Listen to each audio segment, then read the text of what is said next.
Nesse vídeo, a gente vai ver alguns detalhes da parte básica de Clojure. A gente vai passar pelos literais, pelo modelo de avaliação da linguagem, que seria como que a linguagem executa, como que ela funciona.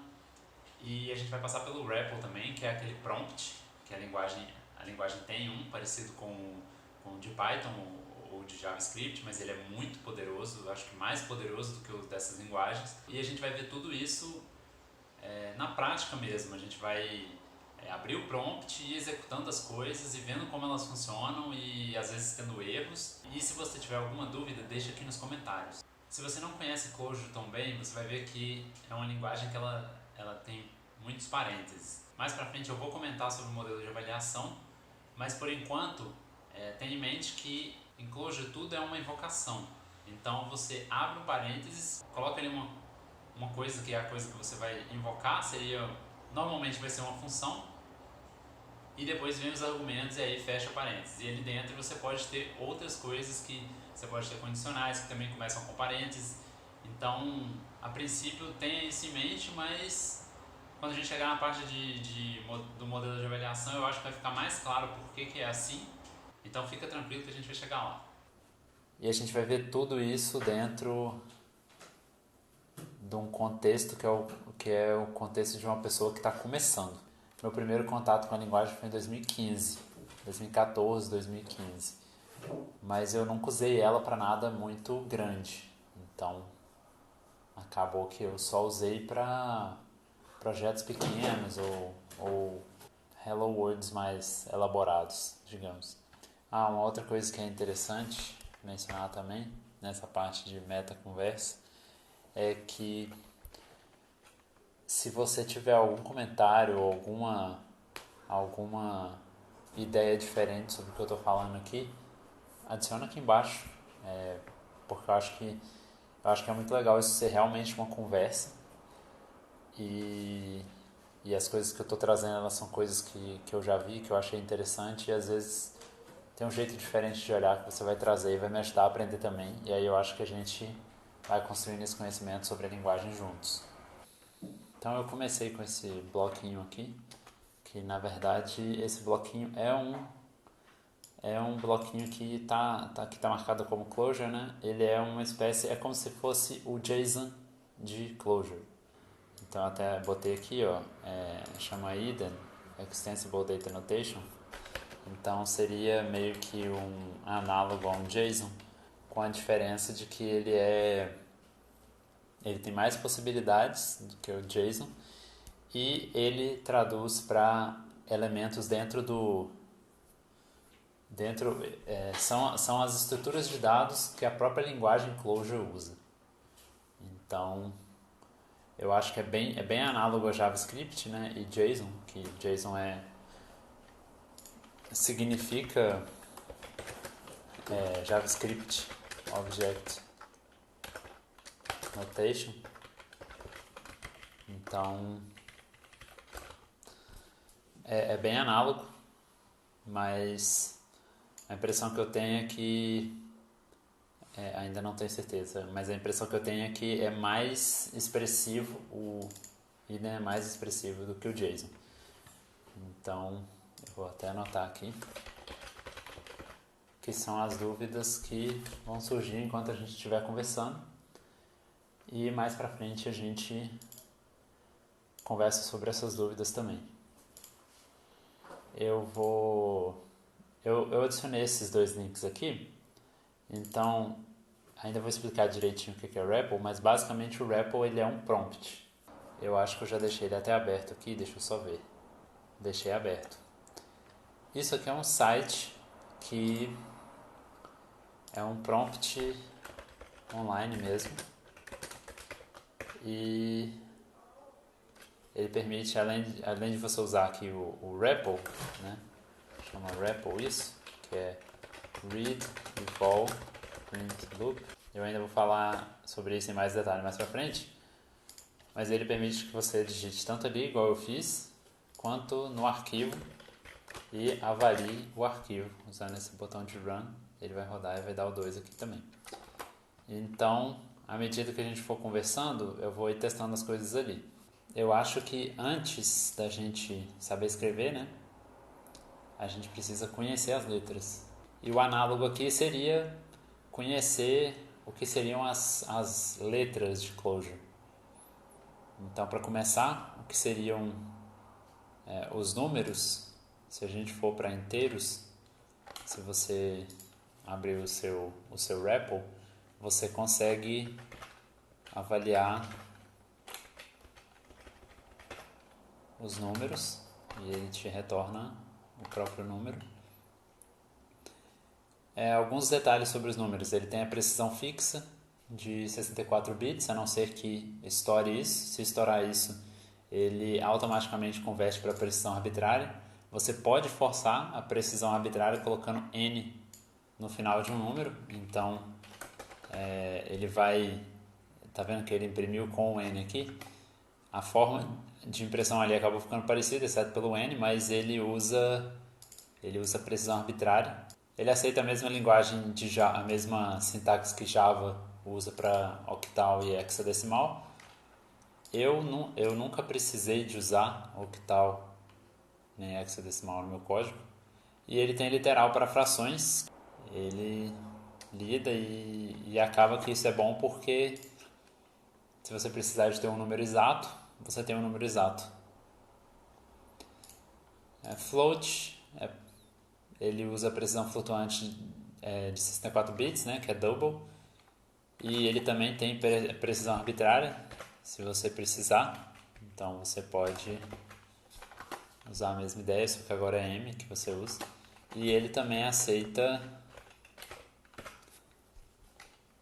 que você use notação exponencial. Mas é isso. Para float, notações especiais tem essas três aqui. Se você quiser representar infinito,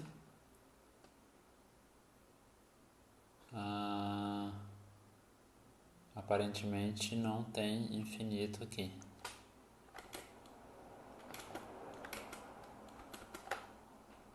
Deixa eu ver, eu tenho um REPL.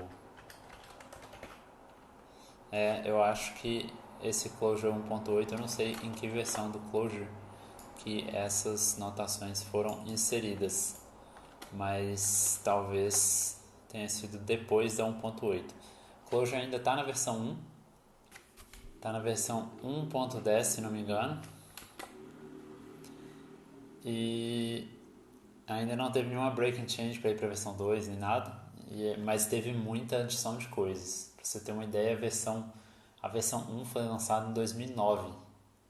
Então, de 2009 para cá, teve adição de muita coisa legal. E provavelmente adicionaram esses dois valores aí também. Mas, enfim, esses três, né? Então, vamos ver se tem o not a number, também não tem. Provavelmente não vai ter o menos int também. Mas todos esses estão disponíveis aqui. Se eu colocar outra coisa, vai dar um erro. Só para mostrar que eles realmente estão ali. E são notações especiais que tem essas hashes na frente, assim. Mas é só para vocês saberem que isso existe também. Eu nunca usei diretamente nenhuma dessas três constantes. Caracteres, a gente tem string, char e regex. String é do jeito que a gente está habituado, a gente só tem que ter o cuidado de não tentar usar com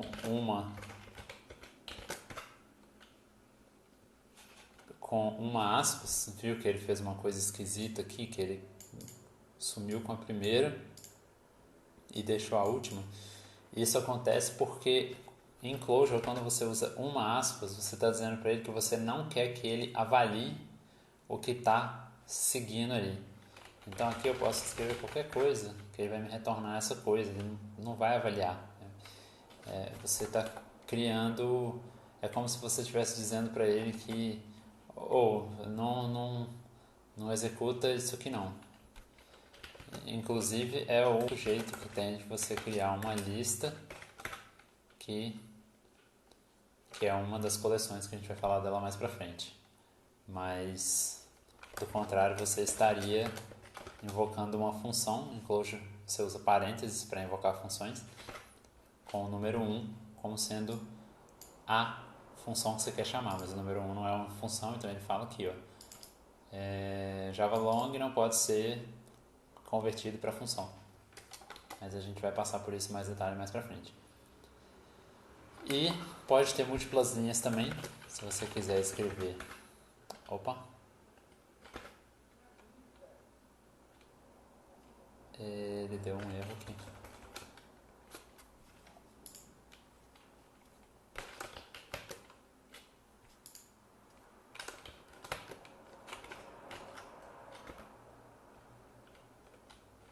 Eu acho que nesse repo ele não...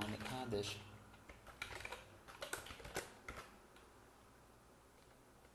Ou não deixa? Não deixa, por algum motivo.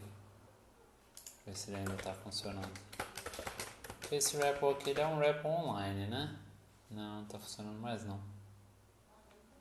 Acho que quebrou. Dá um refresh aqui e vamos ver o que acontece. Enquanto isso, vamos... Aqui eu posso... Teste com string várias linhas. Aí ele retorna ela daquele jeito ali, ó, com as barra N. Se eu quiser imprimir isso sem o barra N, do jeito que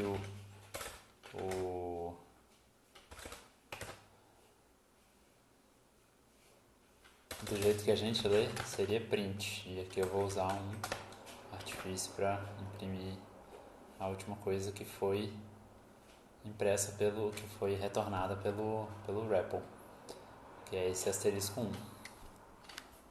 Então a gente viu que elas podem ter múltiplas linhas, tem formas diferentes de você ver ela. Então você pode ver com os barra N's ou sem. Então agora, se eu quisesse imprimir do jeito que estava lá inicial, agora não é mais E2 porque está mais para cima. E aí usa esse PRN que ele imprime do jeito que a linguagem vê, né?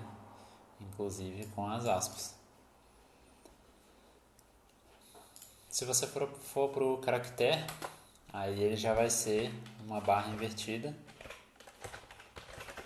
Tem alguns que são especiais.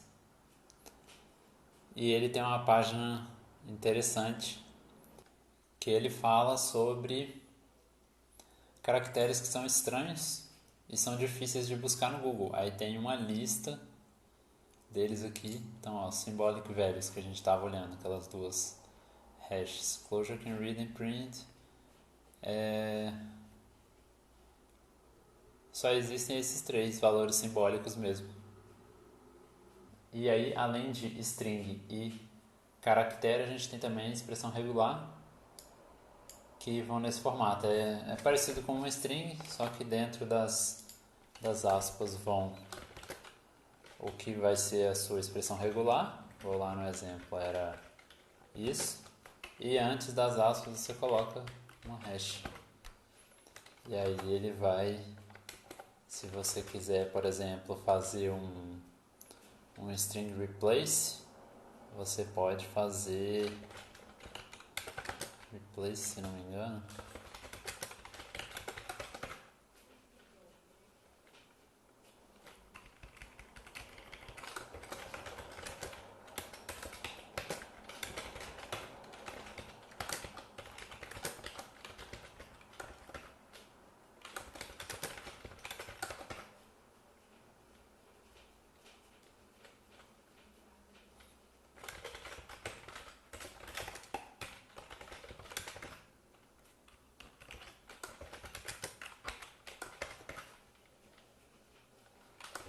É isso aí.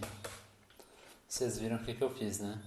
Primeiro eu tentei ver a documentação de uma função chamada replace. Ele me disse que não tinha doc no contexto. Doc é uma função que fica dentro desse namespace, Clojure REPL. O que eu fiz? Importei todas as funções, todos os nomes que tem dentro dessa namespace chamei doc replace de novo, ele achou, mas ele achou dentro de closure core. Então aqui o que ele está me dizendo é que não especificamente isso é para string, né? Ele está dizendo que isso aqui é para... Nem entendi muito bem isso aqui. Mas também não vem ao caso agora. O que eu quero é o replace de strings. Então eu fui ver dentro do closure string, pareceu razoável e realmente está lá dentro. Então aqui ele explica e dá um exemplo. Então aqui ó, pega a string, a regex e como que ele quer usar as coisas e os matches. 1, 2, 3, 4, 5, 6. A gente faz aqui uma regex que vai achar de 3 a 5, um ou mais, e a gente vai trocar pro yay. Então o que vai ficar aqui é 3, 4 e 5, vai trocar por yay, vai ter 3 yays ali. Mentira, porque ele vai dar match no 3, 4 e 5, né? É isso mesmo. E aí substitui, é isso. Eu falei, eu errei. E ok, a gente já viu regex, elas são compiladas para Java Util regex pattern ou para regex regexp, se estiver usando ClojureScript, que é em JavaScript. Então a gente já veio números e caracteres, símbolos são compostos de letras, números, pontuação. Então se você vier e fizer um def n, que é para definir uma função, minha função, vamos usar em inglês agora, my function, argumentos, tabzinho, n, hello, name, vamos botar um name aqui. E se eu jogar essa função pra cá e chamar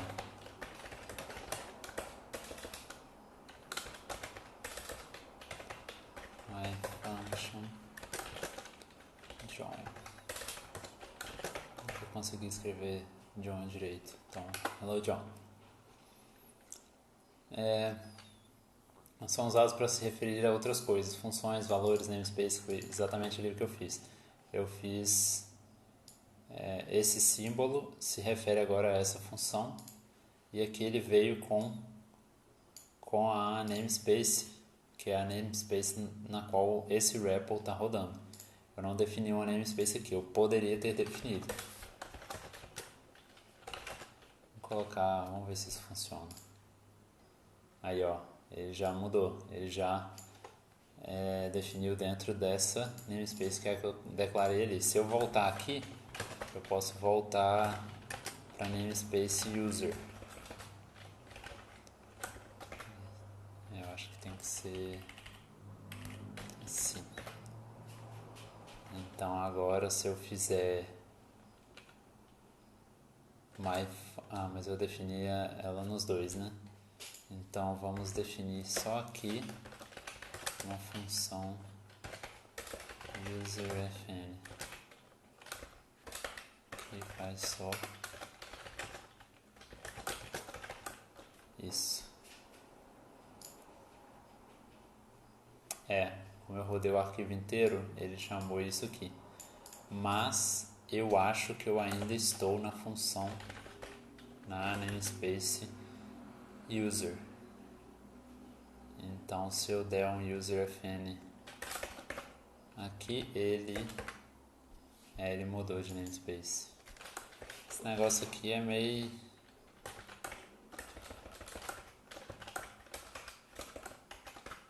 estranho. Ele me disse, ó, eu tô na main.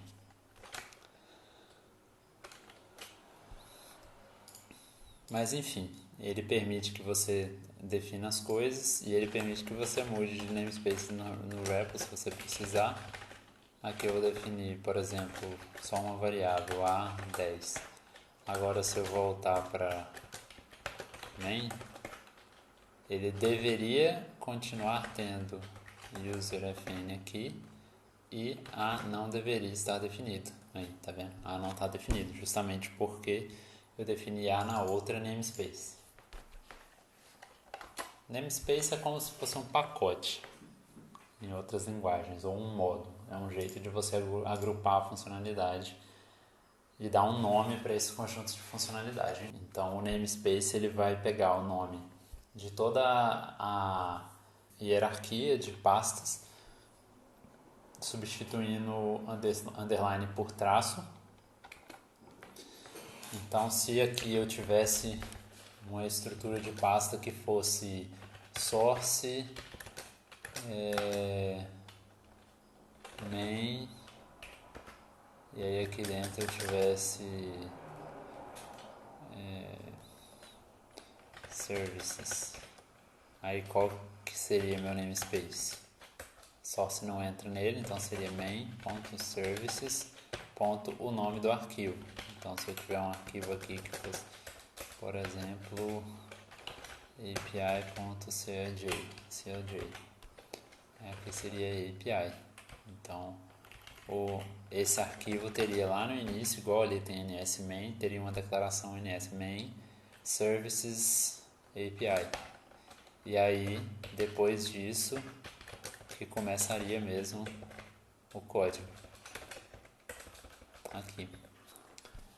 E aí se por um acaso você tiver alguma coisa tipo isso, em Java, isso é por causa de Java. Você não poderia colocar esse traço aqui na pasta, teria que ser um underline. E aí, aqui, você troca o underline por traço. Senão nada funciona. Meio esquisito, né? Mas depois que você descobre que é assim, fica tudo bem. Então, como eu falei, os símbolos são usados para se referir a outras coisas, eles podem vir com a namespace antes. Então, aqui se eu tiver, por exemplo, eu acho que eu estou na namespace, quando eu uso esse asterisco e nesse asterisco, ele é uma variável dinâmica que me diz aonde eu estou, em qual namespace. Eu estou na namespace main. Então, eu não consigo acessar o A não ser que eu use o valor com a declaração com o namespace antes. Então, se eu usar user A, ele acha o 10. Se eu usar só o A, ele não acha. Entendeu? A gente tem alguns valores especiais, símbolos especiais, aliás, que é o new, true e false. New é como se fosse um valor null, mas ele é um valor, ele não é tipo void, que é uma ausência de valor que no C++, C, Java, não sei nem o que retorna. New ele é um valor nulo, o retorno existe. Então, se a gente chama uma função que tem um retorno desse tipo, ele causa o efeito colateral, que é imprimir, e depois ele te retorna o valor. A setinha mostra aqui, que é o valor new. Aquela função ali, então, ela é uma função que retorna new.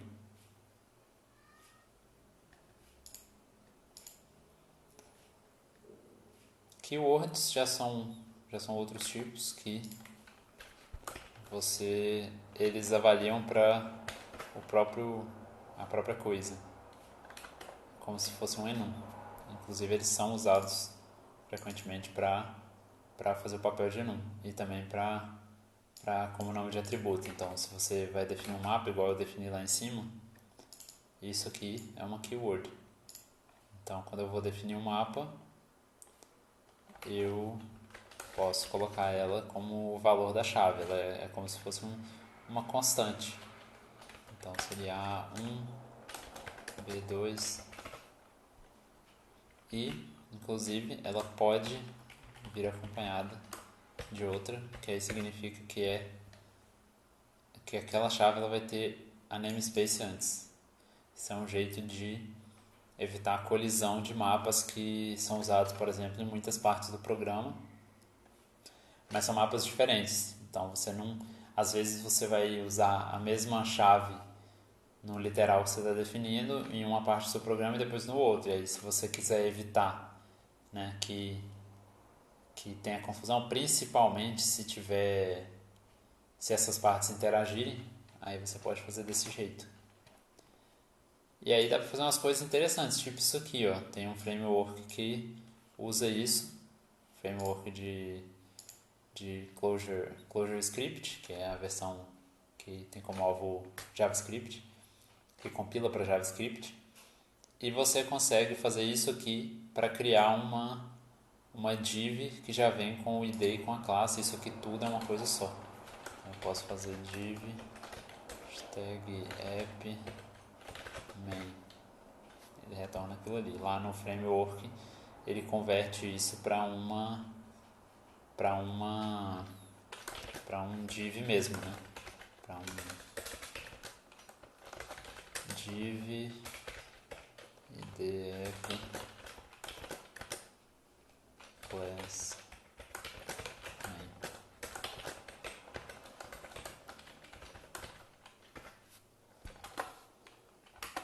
Esse ponto e vírgula no começo é comentário, eu acho que eu já tinha mostrado isso aqui. E por último, as coleções. Clojure tem 4 tipos diferentes que são usados para compor dados: lista, vetor, set, né, ou conjunto, e map, que seria o equivalente a um hash map no Java ou um dict no Python. E aí a gente pode, que nem eu tinha falado, né, o jeito de usar a lista é dizendo que você não quer que ela seja avaliada, porque se ela for avaliada, o runtime vai tentar fazer uma invocação e aí vai dar aquele erro lá que eu mostrei antes. E isso tem a ver com o que a gente vai falar em seguida, que é sobre a avaliação, né? Evaluation, eval, que é como que a linguagem funciona, né? No sentido de o que acontece para uma determinada porção de código, para uma determinada expressão ser executada e retornar um valor. Então, em Java, o normal, né, o código-fonte, ele é lido como caractere e pelo compilador e é gerado o bytecode. E esse bytecode é processado pela JVM, né, é carregado lá e executado na JVM. Em Clojure, o código ele passa primeiro por uma estrutura chamada reader. Então, essa estrutura ela pega o código e gera estruturas de dados de Clojure. Então, se você for avaliar, então tem lá os parênteses, o reader vai ver aquilo e vai transformar em uma lista com os números, com tudo do jeito que é esperado para depois isso ser compilado pelo compilador de Clojure e só em seguida, né, isso é compilado para bytecode e em seguida isso é executado pelo runtime, que no caso seria JVM mesmo. Então, eu acho que fica mais claro mostrando isso com a imagem. Então, em Java, o que acontece é isso aqui. O código-fonte tem lá os caracteres que o compilador lê, e isso gera bytecode que a JVM processa e gera o efeito. Então, a unidade de compilação é o arquivo, né? Ou a classe, cada arquivo tem uma classe. Em Clojure já não é assim. Deixa eu só voltar isso para o tamanho normal. Em Clojure já não é assim. Tanto o código quanto você usando o REPL jogam as expressões para o reader, que vai gerar estruturas de dados para o compilador de Clojure, que vai gerar bytecode para a JVM, e esses bytecodes são executados para gerar o efeito. Então, é um pouco parecido Tá certo que os compiladores são diferentes, aqui é o compilador de Java, aqui é o compilador de Clojure, mas a existência desse reader faz com que a gente consiga ter uma experiência interativa muito superior ao que você consegue ter em Java. E aí tem essa de que em Clojure tudo é uma expressão. Então, Java, por exemplo, você tem statements, que é uma coisa que não retorna nenhum valor. Causa um efeito e não retorna valor. Em Clojure não, em Clojure tudo tem um valor, mesmo que seja um valor new. Então o if, ele vai retornar um valor e o else está embutido. Então nessa expressão aqui, o que eu estou vendo? Se 1 é igual a 2, se fosse verdade daria 10, se for mentira vai dar 20, no caso vai dar 20. Então é como se você já tivesse um if e um else embutidos, um no outro. Fica confuso? Questionável, né? Eu normalmente escrevo assim. Eu acho que até os formatadores automáticos formatam desse jeito. E aí você consegue logo de cara ver. Mas daquele outro jeito que estava antes, assim, eu acho que depois que a gente se habitua com os parênteses, que é uma coisa que eu estou passando, né, que eu estou me habituando também, a gente acha normal. Pois é, aí é importante que, é isso que eu já até comentei, né? A unidade é a expressão e não um arquivo. O arquivo é lido como uma série de expressões, como se fosse uma seção de um REPL. Eu vi em algum lugar alguém comentando, não sei se foi num vídeo, não sei se eu li isso num blog, mas que se você... Foi no vídeo do Stuart Holloway, que é um dos... Acho que é o vice-presidente da Cognitech, que é a empresa que mantém Clojure. Ele comentou que se você carregar todos os arquivos do seu programa no REPL um a um, na ordem certa, você consegue executar o seu programa completo ali. Isso é muito doido, né? Eu acho.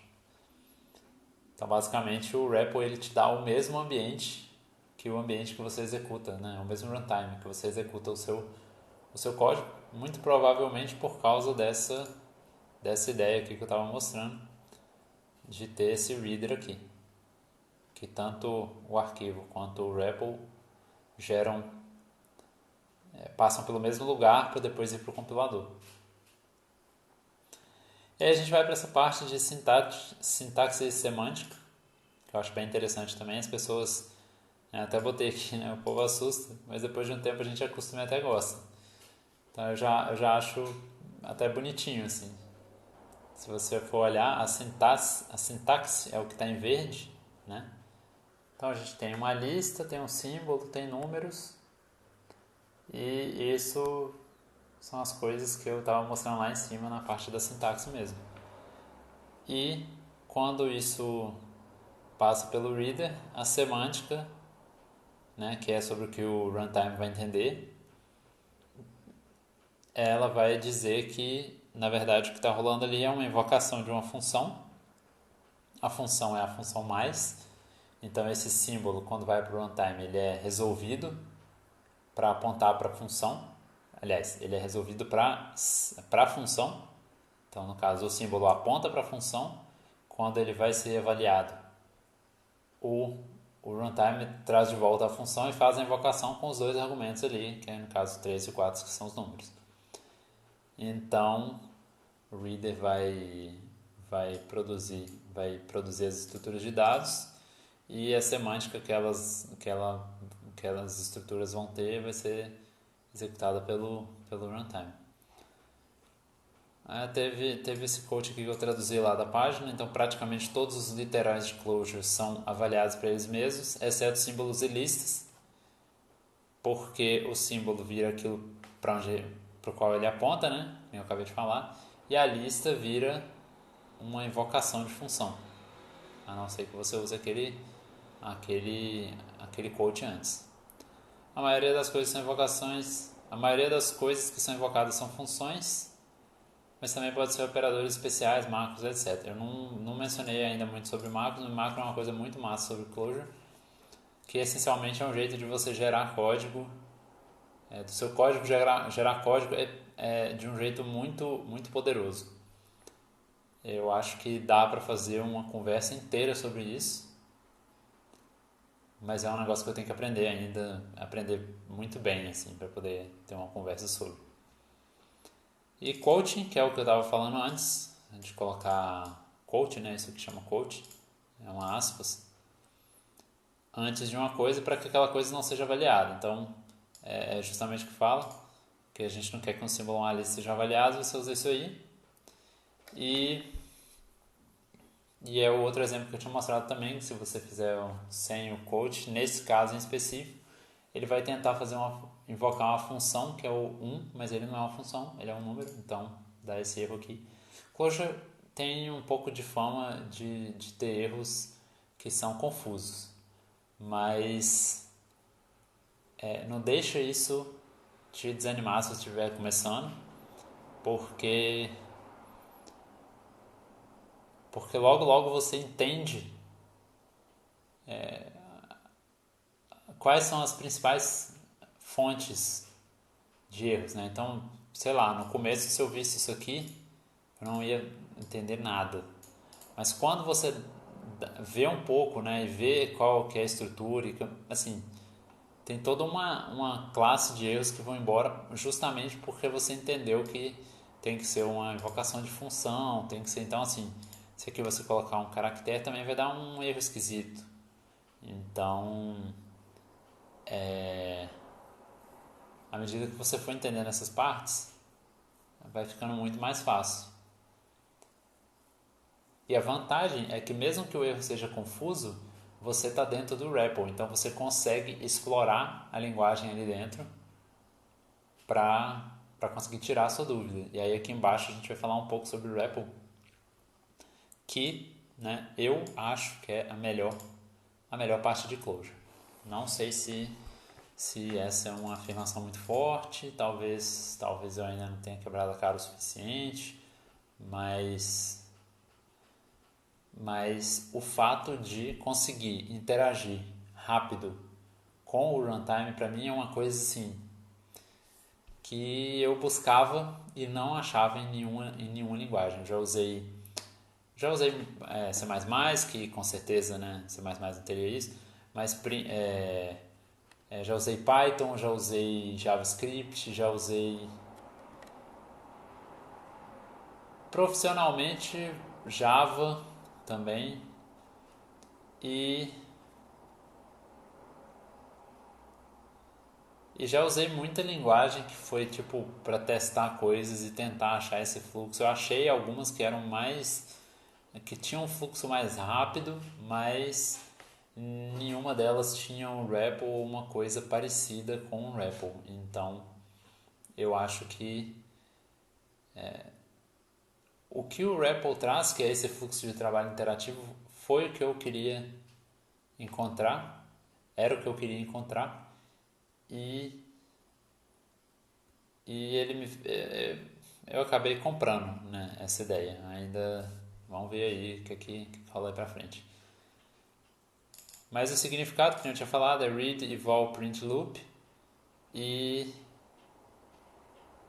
voltar na parte de avaliação. Anotei isso aqui porque essencialmente read, né, ele lê, eval quando ele executa, print ele vai te imprimir o resultado e loop porque ele te dá o prompt outra vez para você recomeçar. Então eu até expliquei isso aqui, né, mas lá em cima fica com a imagem, talvez fique um pouco mais fácil de entender. Então a gente insere um caractere no prompt.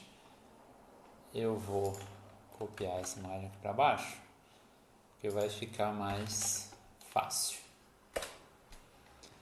Então a gente insere um caractere no prompt, ele vai para o reader, que vai gerar estruturas de dados de Clojure, né?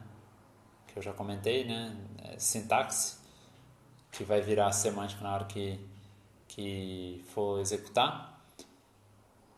Manda para o runtime dá a semântica para essa sintaxe, avaliando o que tem lá e retornando o resultado. E o resultado ele é impresso no REPL, que tipo, basicamente aqui teria uma setinha vindo para cá, né? Setinha vindo para cá, dizendo que imprimiu aqui, pá, e ele te devolve o prompt outra vez. Então, se a gente for aqui no meu aqui, ó, então eu vou, sei lá, print hello. Quando eu der enter, o que ele vai acontecer? Tudo aquilo lá, hello new, porque eu usei o print sem linha.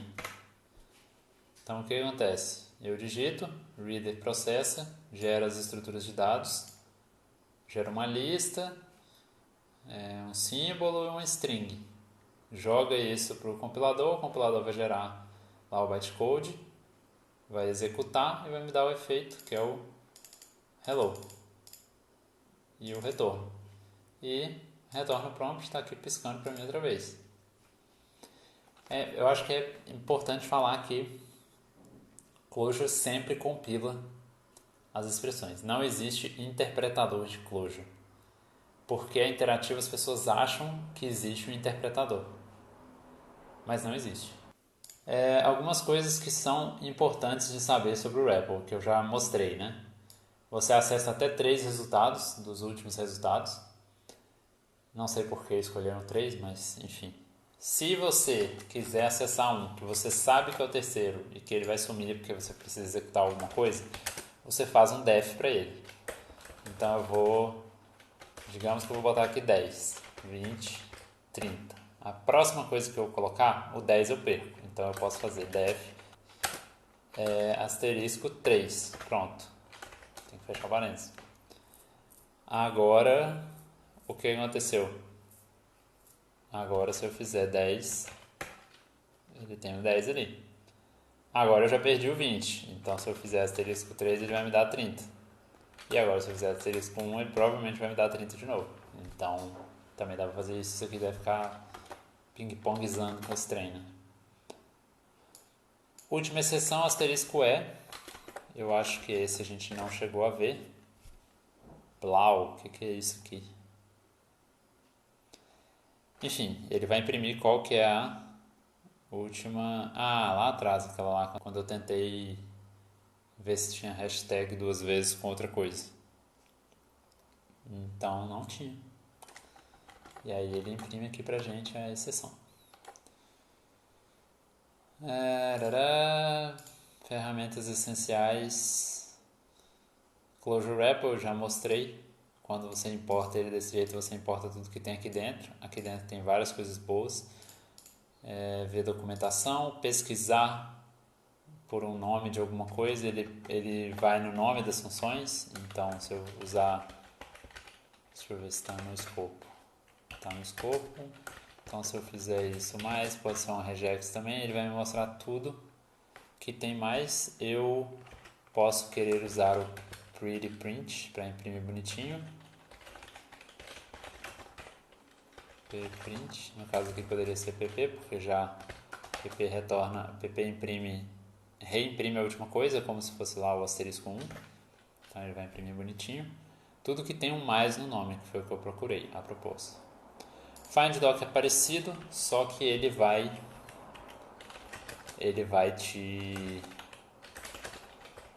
buscar a coisa também no docstring do treco. Então,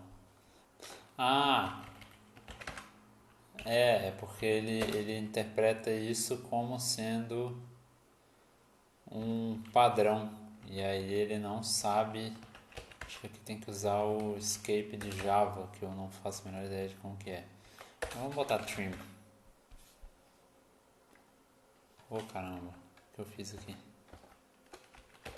Quebrei o trem. Então ele achou tudo que tinha trim.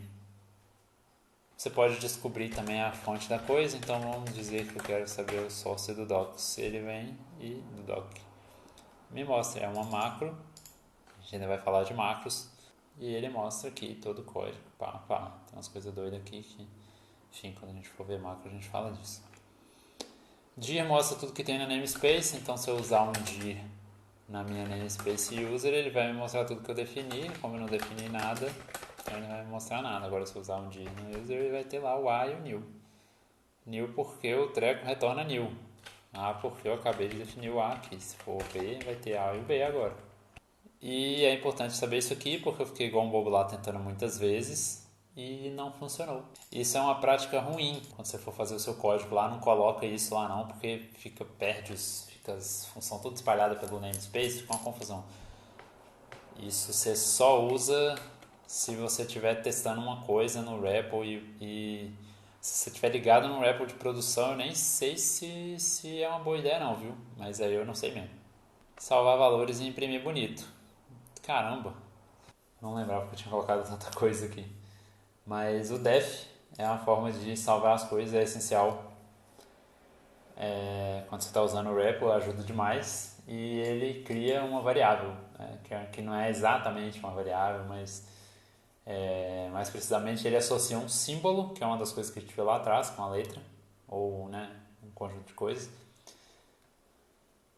com um valor. Então, quando eu fiz ali def A 10, o que eu fiz? A é o símbolo, 10 é o valor, o def está associando os dois. Quando eu associo os dois, eu crio uma coisa chamada var. É bom saber que isso existe porque tem referência para isso em outros lugares.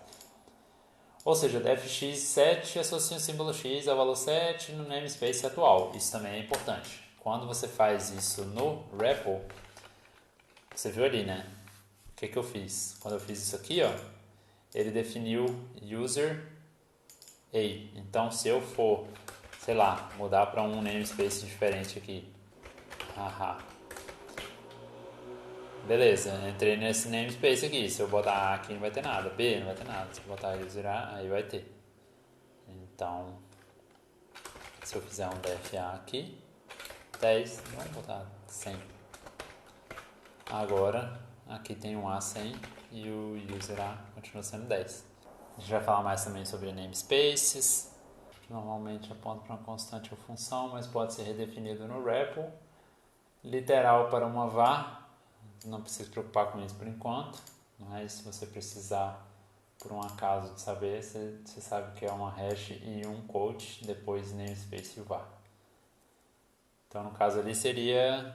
É o que ele retorna pra gente, né? Então, aqui ele retornou pra gente isso aqui é o literal que você usaria se você precisasse. Vamos ver o que acontece. Tá. Não sei. Vou anotar isso nas coisas que eu quero descobrir. E para imprimir, a gente tem os dois que eu já usei. Esses dois são com /n. Então, se você pensar no JavaScript, seria o console log ou print no Python. Tem os equivalentes que sem a linha nova, se você precisar por algum motivo. E tem essa função que é maravilhosa, que ela imprime bonitinho lá nas linhazinhas e tal, que nem eu mostrei aqui, ó. Você imprime o trem aqui, ele imprime todo feião. Aqui, imprime desse jeito aqui, que é mó complicado de ler. Aí você usa e ele imprime bonitinho, ó. Um por linha e tal, direitinho. Aqui eu usei essa aqui, que eu também mencionei aqui. Ela faz que nem eu tinha falado, o equivalente ao asterisco. Ela reimprime a última coisa que foi impressa. Aí se você precisar e se você quiser imprimir uma estrutura de dados, você chama essa outra aqui. E é isso. Eu acho que esse vídeo já ficou imenso. A gente passou por muita coisa. Eu anotei umas coisas aqui. Eu quero ainda... Qual que era a outra coisa mesmo? Já esqueci. Ver o que faz com literal. Vamos lá. Tem um doc extenso sobre var no site. Eu vou ler e aí eu trago um vídeo aí pra nós. Gente, é isso. Que nem eu falei no começo, esse vídeo é uma conversa, né? Eu não tô aqui pra falar que eu sei essa parada, até porque eu não sei. Eu tô aprendendo. Mas eu tenho já experiência com várias outras coisas, né?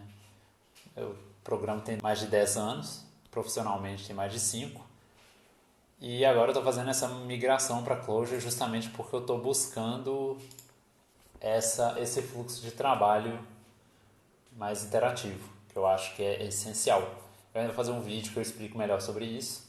Mas o resumo é esse, né? Eu acho que no desenvolvimento todo mundo fala que a gente, não importa a ferramenta, o que importa são os seus resultados. Mas assim, a gente está ali todo dia programando, a gente fica, sei lá, fica muito tempo fazendo isso. Então, se você quer ser produtivo e a ferramenta você tem que lutar contra ela para você conseguir fazer as coisas, você não vai ser produtivo, entendeu?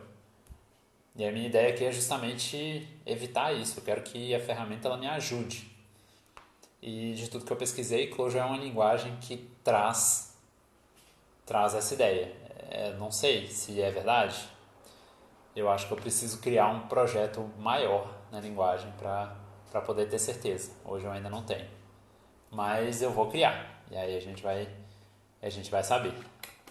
Pelo menos a gente vai ter a minha opinião, né? E aí, se vocês estiverem comigo aí, a gente vai construindo isso aí junto. Valeu, gente. Deixa aí o seu joinha se você gostou. E deixa o seu comentário se tiver alguma coisa aí que você pode me ajudar ou que você, enfim, você quer comentar mesmo. Valeu!